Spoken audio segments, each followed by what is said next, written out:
The apocalyptic vision of fire bursting from the earth haunts man with the image of all in nature that is beyond his control.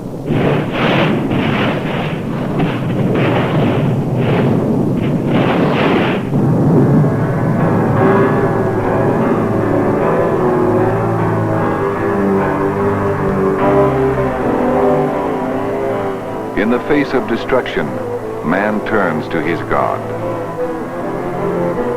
His faith and the will to believe are all he has against the fear and despair that have always been part of his precarious place on the planet.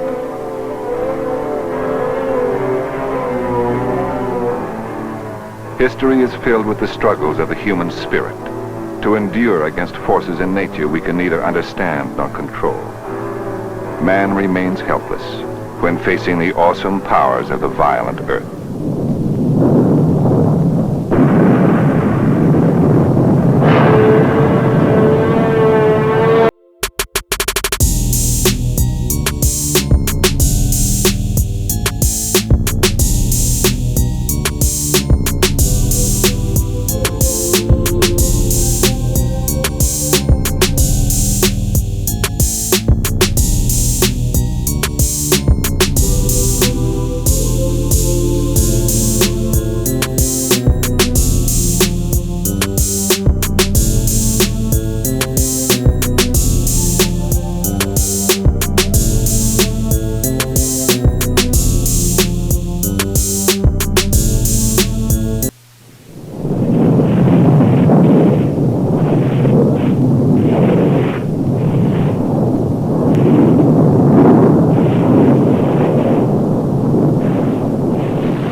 Before any living thing, the surface of an infant planet evolved in a process of violence that is still going on.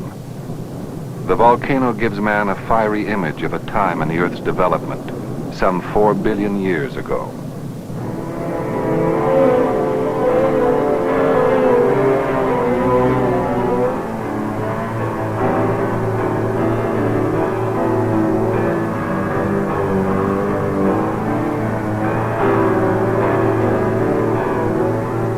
Magma, the seething mixture of molten rock and gases that breaks through faults in the Earth's crust as volcanoes, forms the surface of the planet we brazenly call our own.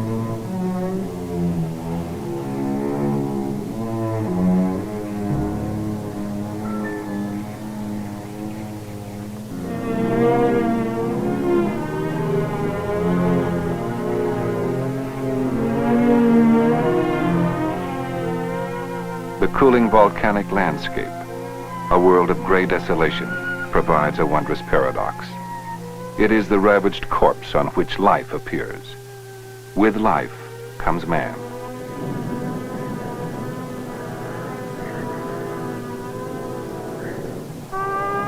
Harun Tazieff is a 58-year-old geologist who has challenged the forces of nature for a quarter of a century. At the head of a team of French and Swiss scientist mountaineers, he explores the barren slopes and poisonous gases that have shrouded volcanoes in legend since the beginnings of man. At the top of the world, he seeks out the power that begins in the heart of the earth.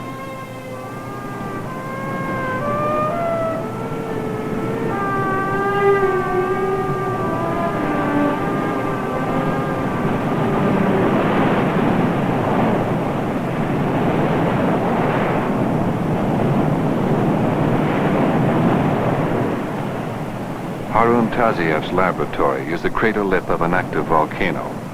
Perched on the edge of eternity, he collects and measures the deadly swirling gases in search of an answer to the mystery of volcanic activity. In his personal struggle with the Earth's power, he has led the little-known science of volcanology out of the laboratory to the volcano itself.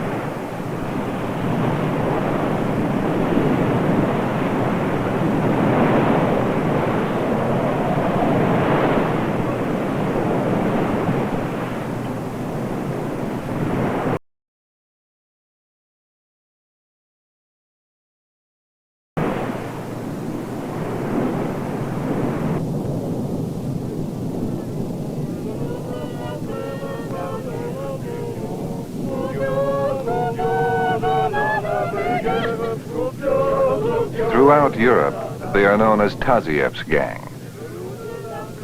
The unorthodox scientific team includes volcanologists, chemists, nuclear physicists, and alpine mountain climbers.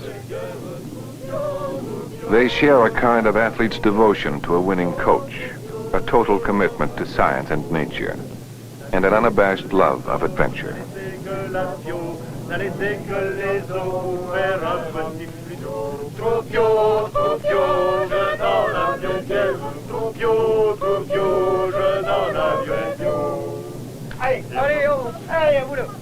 Taziev has added the mountaineer's daring to the scientist's curiosity. He and members of his team have climbed volcanic peaks from Iceland to Africa, from the Andes to Indonesia.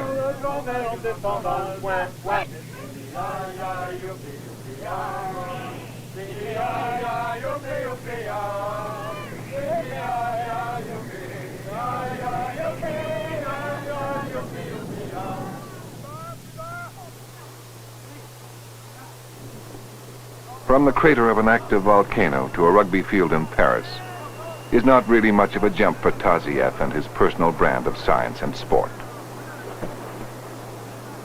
I became this strange type of volcanologist I am. From the very start, I tackled the volcano not only from a scientific point of view, but at the same time from a battling point of view, from a sporting point of view. To me, from the very first time, the volcanic eruption was a challenge, something to win, you see. And as I am an old mountaineer, ancient boxer, and still rugby player, as soon as a challenge arises, I'm like a bull, ready to fight it.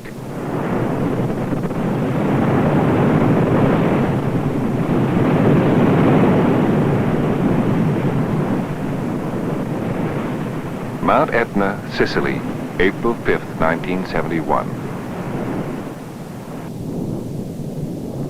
The largest active volcano in Europe provides Taziev and his team with the perfect laboratory. A volcano in full eruption.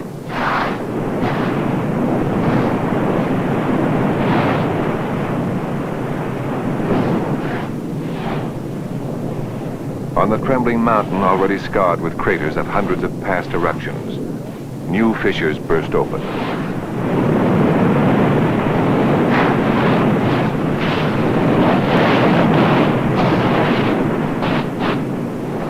Instruments for collecting and measuring the volcanic gases must be carried by volcanologists to the source of the eruption through a red-hot rain of flying lava.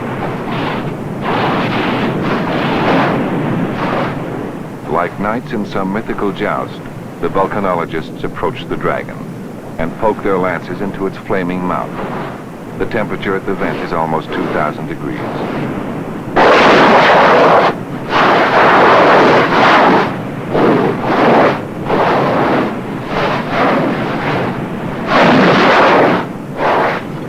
If they are struck by a chunk of burning lava, it could tear through the helmet and the man inside.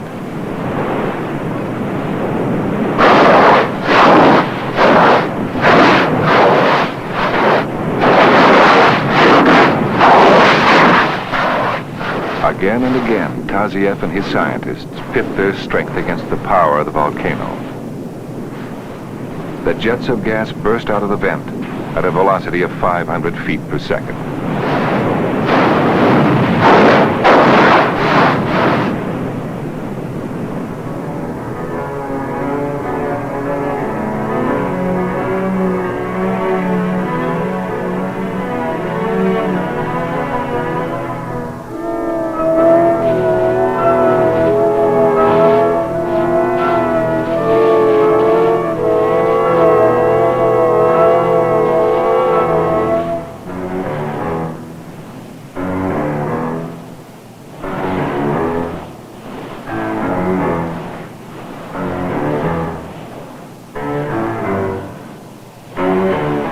In the deadly swirling gases above the cauldron of molten rock, a lone man defies the Earth's mightiest force.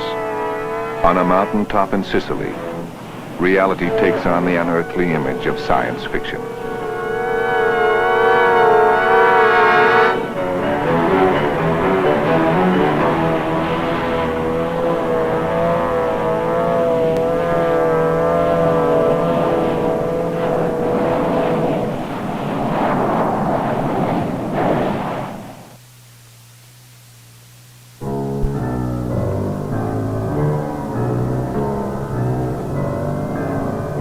For 69 days, Mount Etna roars out her fury, annihilating everything that stands before it. The relentless lava pours down the slopes, as it has since Etna's first recorded eruption, more than 2,000 years ago. The tiny wine-growing village of Fornazzo lies helpless in its path.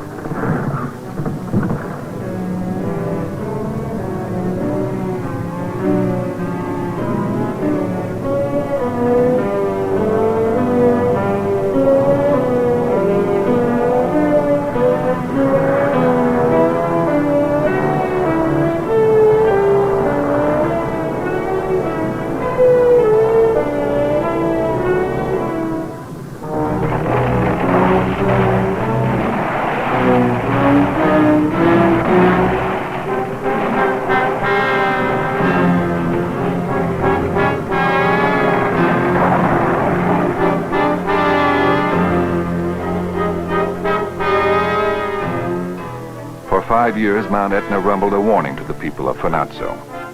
They would not leave their village. They remain in the vineyards even now. It is their land.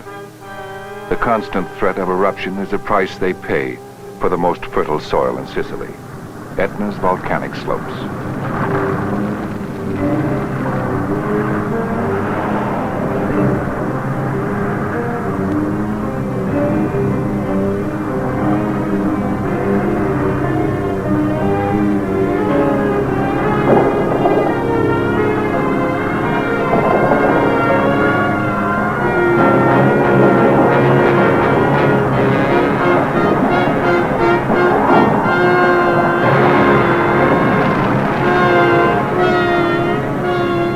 Lava flows through the outlying vineyards to the town of Fornazzo itself. The people grudgingly accept their fate.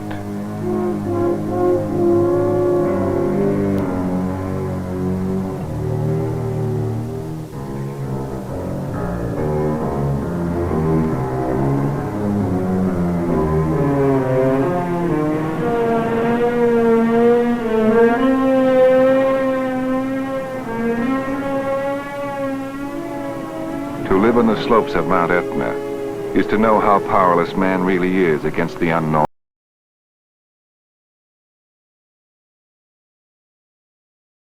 forces locked deep in the earth that will someday, any day, rise up to destroy him.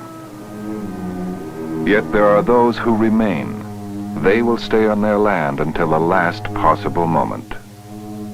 Theirs is the human spirit that stands against the forces of destruction and clings to life.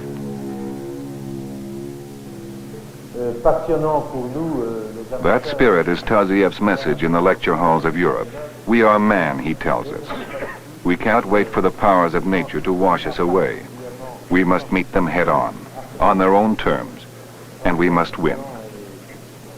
Always, it is the athletic challenge. He tells the students, science is my life, the sport of it, my passion.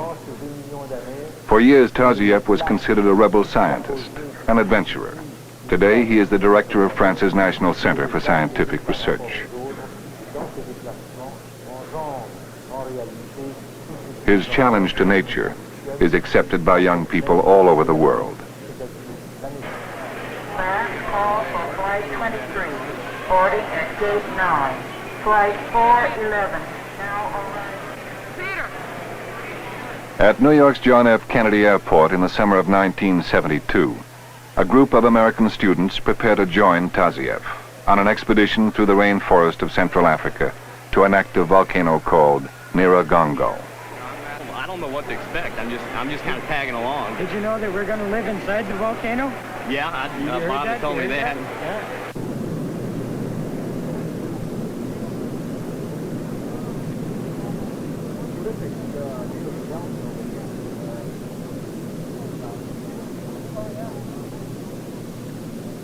The students are scholarship winners from all over the United States, chosen by the Explorers Club and the U.S. Office of Education.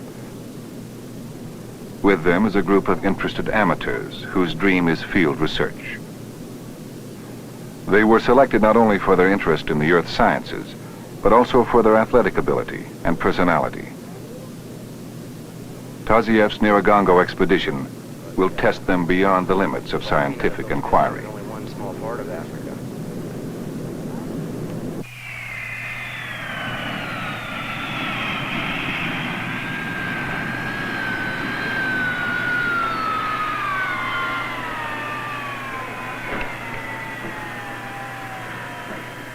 After a 22-hour flight, the students arrive in the Republic of Zaire, once the Belgian Congo.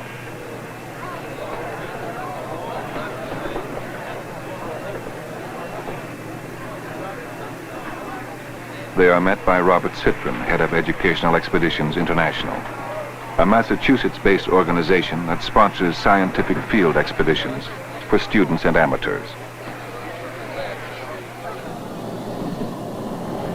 A bewildering blur of sights and sounds flies past the students as the expedition speeds towards its destination.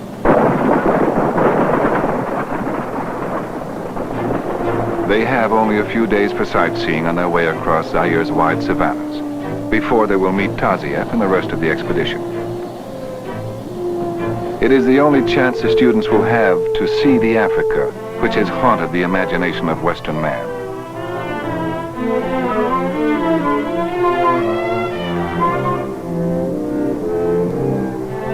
For a few days they are tourists in the exotic panorama where tribal life and wild animals exist together in a landscape of dreamlike contradictions.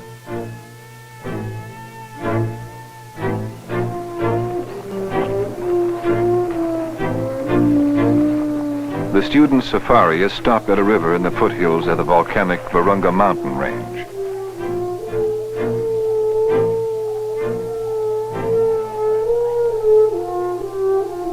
From here, the Americans are able to see for the first time the reason they have come 6,000 miles from home. Ahead of them, rising out of the jungle mists, is Niragongo.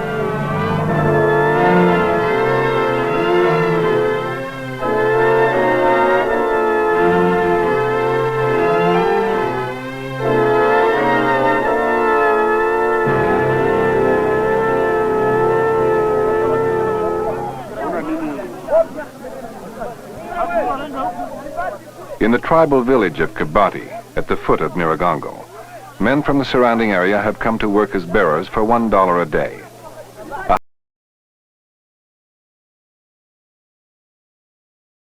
150 are chosen.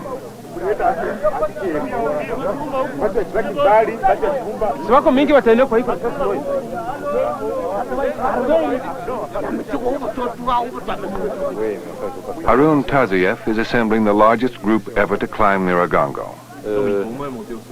The bearers will carry the expedition's 3 tons of supplies and scientific gear in packs of 40 pounds each on their backs, or in more traditional African fashion. Besides the Americans, there's an international brigade of scientists and a dozen skilled mountain climbers brought along by Taziev as a safety precaution.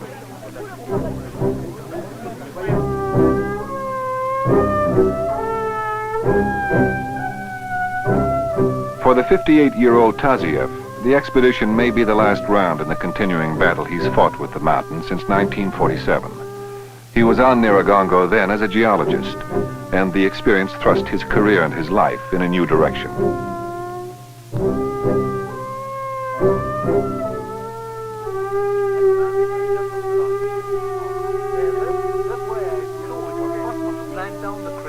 But I was not interested, because I didn't know it was active, and I was not about to. Okay. Then in 48, I came back as a volcanologist. For the first few miles, the students managed to keep up with Taziev.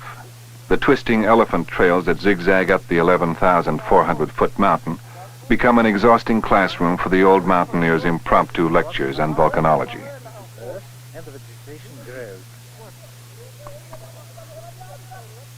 Deeper in the rainforest, the walk becomes a climb, and the expedition breaks into many small groups, each keeping its own pace. The air is noticeably thinner, and climbing is difficult.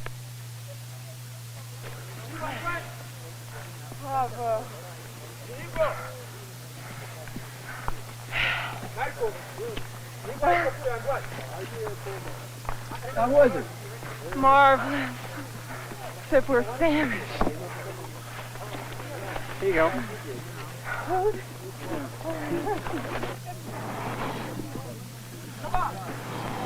Hey, that's pretty good. Yeah, got one. I got a cramp in my leg. Coffee, tea, or milk? How about some soup? Hot chocolate. More soup? I think we could have gone faster. It was just more fun this way. Come on, the last one up. Come on, come on. You should have pictured me. If you promise to put it at the front.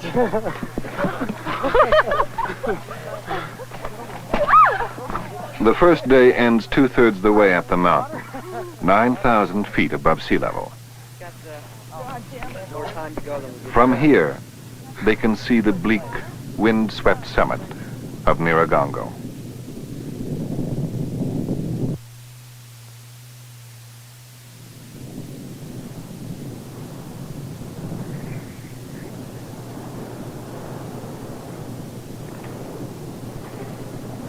After a 2-day climb through sweltering rainforest, a group of American students reaches the near-freezing summit of Nyiragongo. They have come 6,000 miles for the experience. Oh my God! Look at that! It took you long enough to get here. Look at that! Took you so long. You can't picture something. It was flinging some hot rocks up a while ago.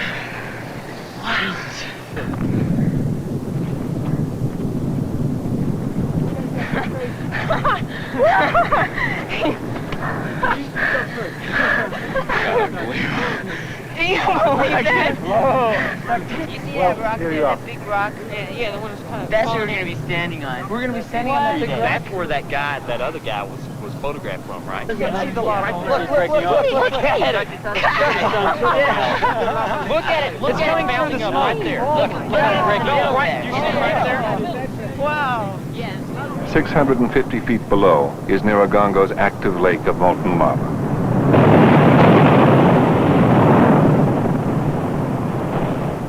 Sudden eruptions causing the lake to rise and fall spasmodically will make any attempt to reach it extremely dangerous, if not impossible. And it overflow it, you'll see it when you'll be down. And then it receded, and a small collapse of the whole former pit, in the whole former pit. The lava fountain. Yes, you can say so. I don't believe it. It looks like it's rising, doesn't it?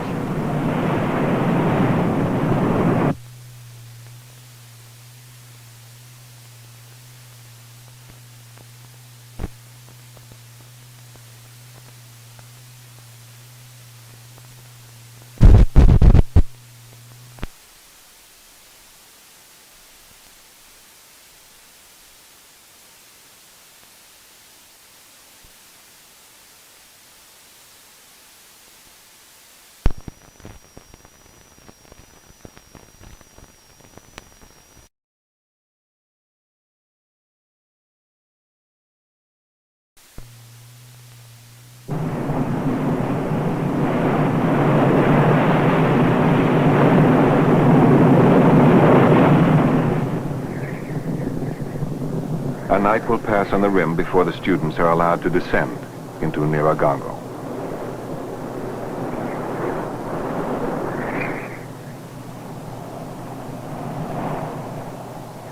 The mountaineers have already roped off a trail into the volcano and set up a scientific advance camp below. Our strongest mountaineer after Michel has been violently struck by a falling stone. He is now with a hurt shoulder, yes, and out of use.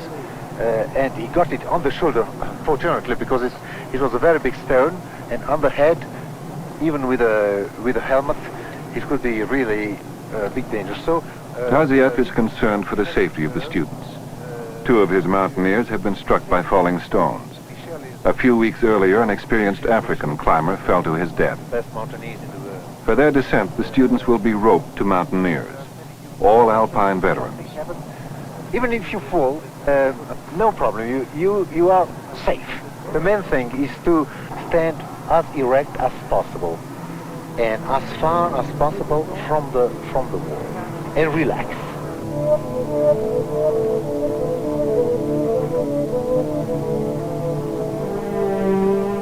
Taziev has demanded only one thing from the students he's chosen to make the climb. Each must carry his own supplies along the trail of loose rock down the 650-foot almost vertical wall.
The descent into Nyiragongo, the most dangerous 45 minutes of their lives, has brought the students within sight of the scientific camp on the floor of the caldera.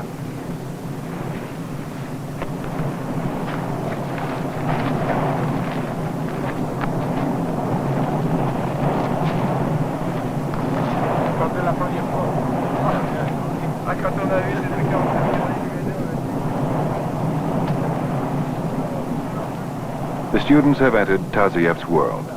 They are inside an active volcano. Nothing is as it seemed from above. For the first time, they realize the true size of the caldera. It has been a half-mile walk across the volcano's floor to reach the camp.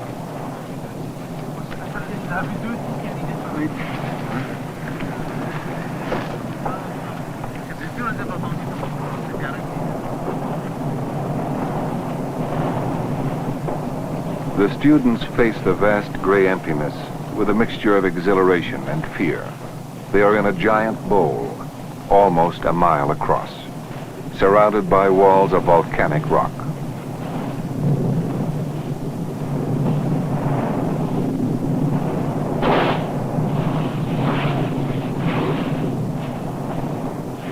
For the students on the edge of the fire pit, Nyiragongo's lava lake is sheer savagery and beauty. To the scientists, it's a perfect research laboratory, a constantly erupting volcano. Sampling and measuring the gases for composition, temperature, and pressure is the volcanologist's primary objective. Two of the students have convinced Taziev to let them help with the gas collecting experiment.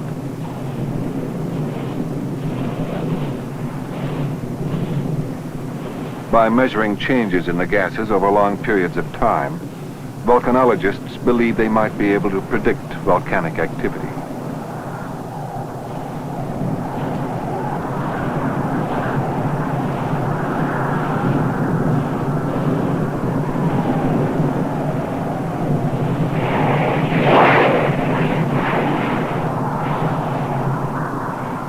So far, the scientists have considered the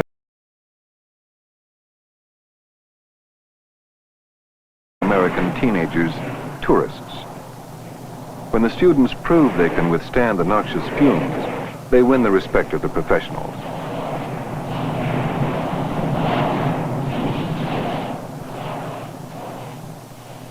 Volcanologists who intend to investigate the eruptive phenomenon itself should be tough.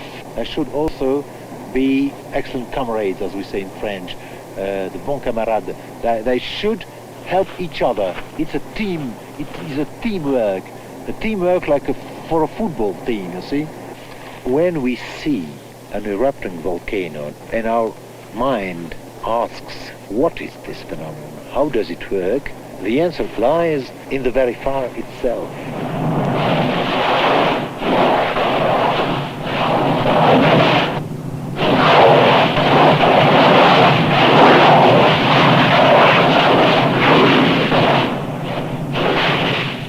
This is absolutely unique. You see the lace shows the shape of the huge exploding gas bubble. You see the expanding gas bubble materialized by these lava laces.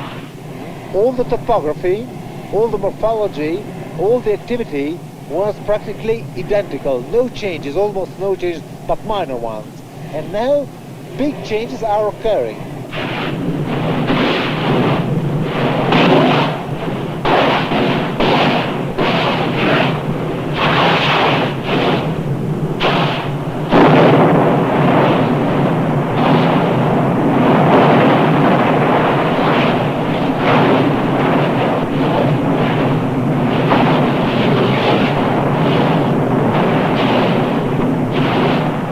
The activity of the lava lake has increased tremendously since Taziev's arrival. Many times each day, without warning, the molten lava rises hundreds of feet and fills the fire pit.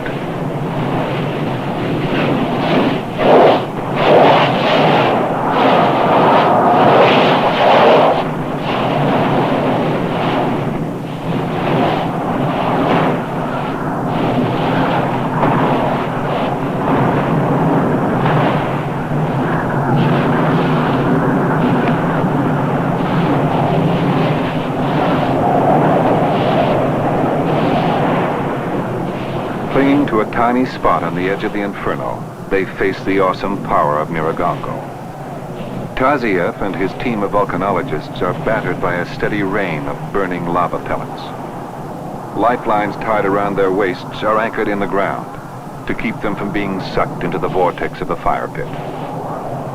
For more than 2 hours, Taziev and his men risk their lives for a few precious ounces of gas.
Almost 2 weeks of frustration have passed since the expedition camped on the cold gray floor of Miragongo.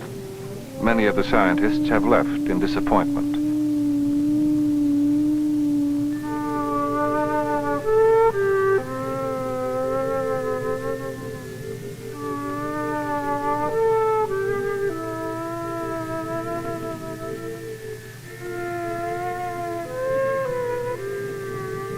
All that remains of the expedition are a few members of Taziev's gang, his trusted mountaineers, and the 4 students he selected to stay.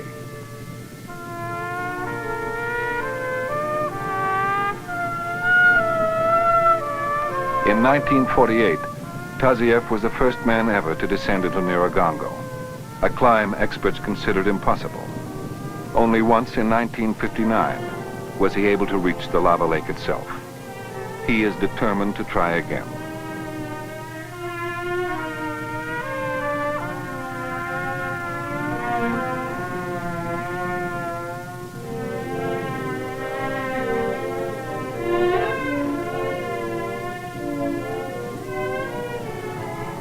Nyiragongo is practically on the equator, yet temperatures in the caldera are always near freezing. It is the bone-chilling reality of camping more than 11,000 feet above sea level.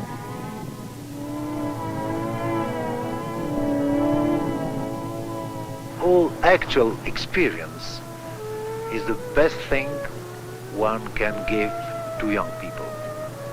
I've now not only seen a rather crazy volcano and crazy volcanologists, but I've seen also, and this is most important, I think, much more important for them, psychological and human problems of existing together on the same place. See?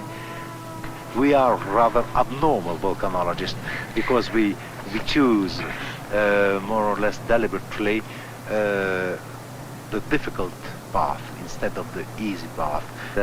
When we planned this expedition, the lava lake was much higher, the level was much higher, and was of a difficult access, but was accessible.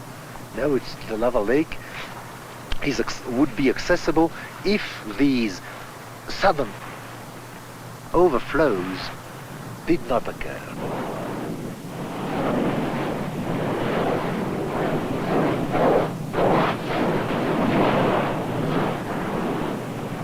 The turbulence of the lava lake, its wild rising and falling, has changed the crater of Nyiragongo.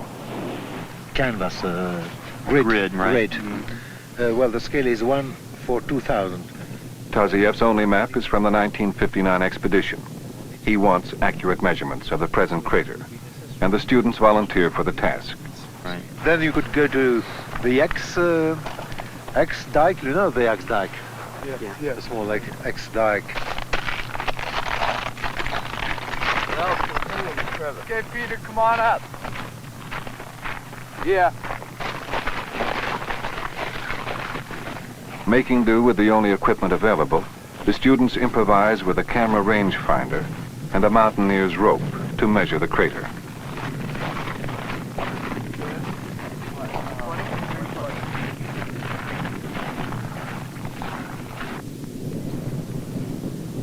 The brittle surface is lava, the residue of an eruption that occurred a few months earlier, when the lake overflowed and covered the floor of the volcano. Each crunching footstep is a warning that the entire caldera could be filled again with boiling lava.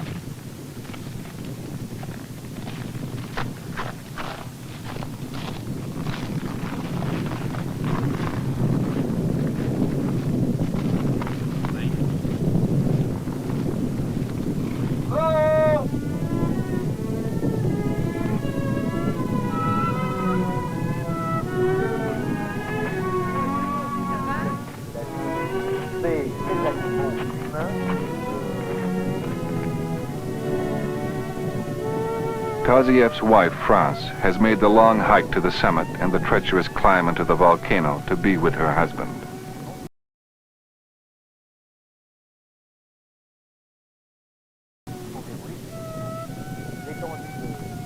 She wants to be with him on Nyiragongo when he attempts to descend into the fire pit.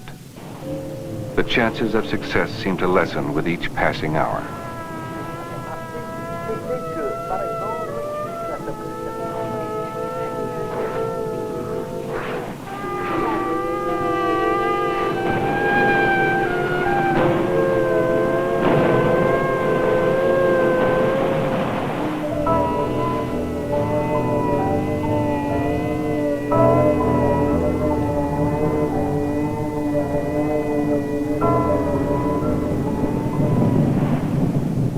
low rumbling which is always heard in the caldera becomes a roar.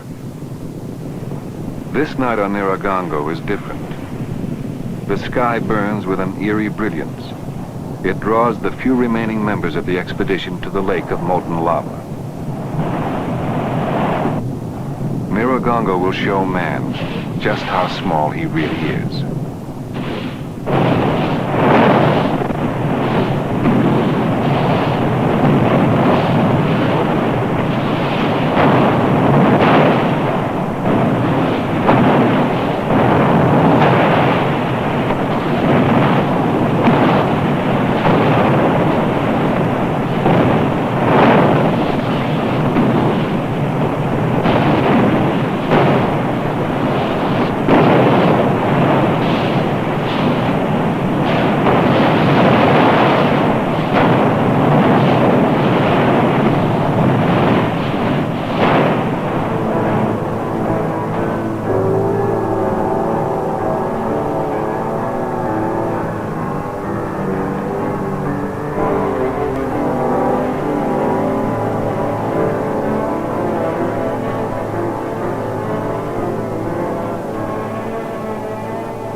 "14 days have passed. The mountaineers have tried twice without success to descend into the fire pit. They were stopped by fumes from 2 new vents which have burst open.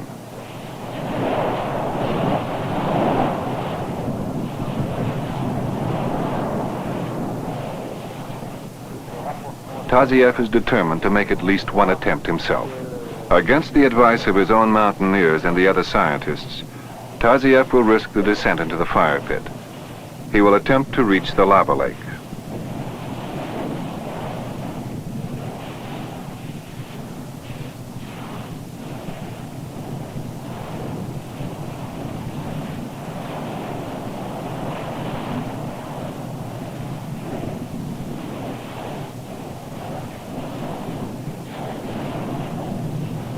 The fire pit is thick with deadly gases and covered with the still hot lava of the previous night's eruption.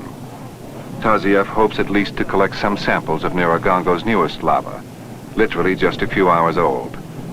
When he goes over the lip of the crater, he will not be able to be seen by the men handling his light fly. He will be alone against the volcano. He has always said the mountain is the master. The volcano dictates the terms and most often wins.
Even though Tazieff may be hurt, the mountaineers and students who are manning his lifeline must pull it up slowly, one short grip at a time, or Tazieff may be torn to pieces on the jagged volcanic rock.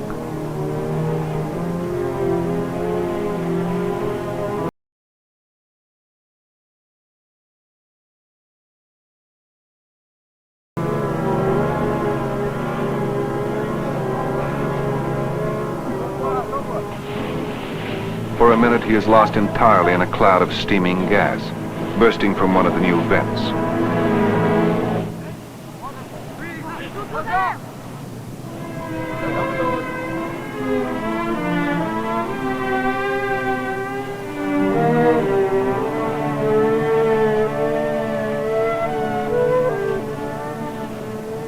Tazieff's gas mask has failed. He has been helpless in the deadly fumes.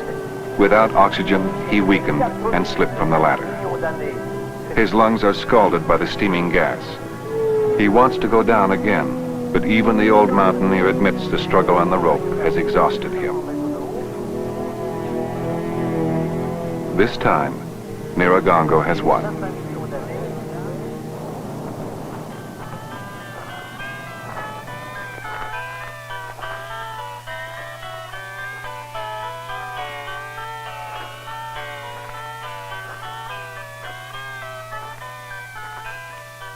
I feel Bach or Mozart or Haydn or Vivaldi do far better on a high mountain, in a big cave, or in an active volcano than in a concert hall, because beautiful music is something as splendid as nature itself. There is more for Harun Tazieff in the volcano than science and adventure. There is the music of the human spirit that cries out to be heard, above the chaos of nature's indifferent roar. There is the dream in man's soul not to conquer nature, but to live with her in harmony. It has been so since man first realized how lonely and insignificant is his place on this violent earth.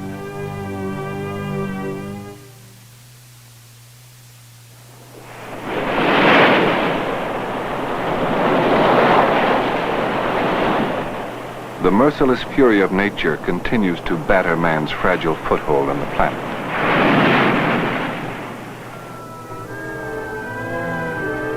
In the tragic aftermath of tidal wave and flood, volcanic eruption and earthquake, man has little left but his own will to survive.